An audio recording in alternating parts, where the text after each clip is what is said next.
Hello, parents. My name is Kyle Martens. I teach all the sophomores New Testament here at Capon.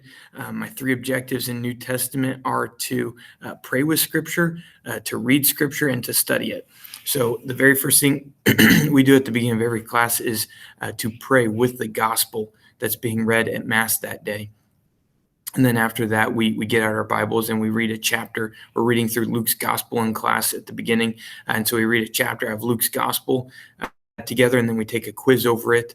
And then finally, it's a New Testament class, but I'd say 95% of it is focused on the Gospels of Matthew, Mark, Luke, and John. And so that's what a good portion of our time is spent doing, is studying those Gospels and studying the events as they're recorded in them. And so those are my objectives, and that's how I accomplish them. And then as far as grades are concerned, everything they do in class is worth 80% of their grade. Their final is worth 10% of their grade, and then service hours are worth the remaining portion, the remaining 10% of their grade.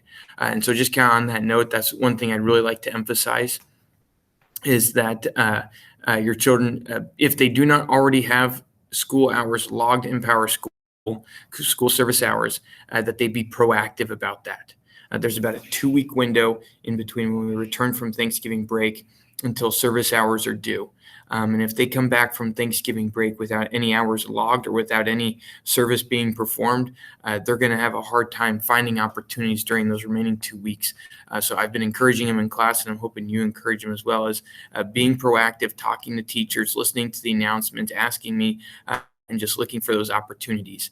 They're going to need 8 school service hours, school as far as Cape Mount Carmel is concerned, but they're going to need 8 school hours done by that first Friday in December. And as far as any materials that they're handed in class, all those materials is accessible through their Google Classroom as well. So if you have any questions on anything, you can find copies of those documents on their Google Classroom. And if you have any questions about anything more specifically, feel free to reach out to me via my email.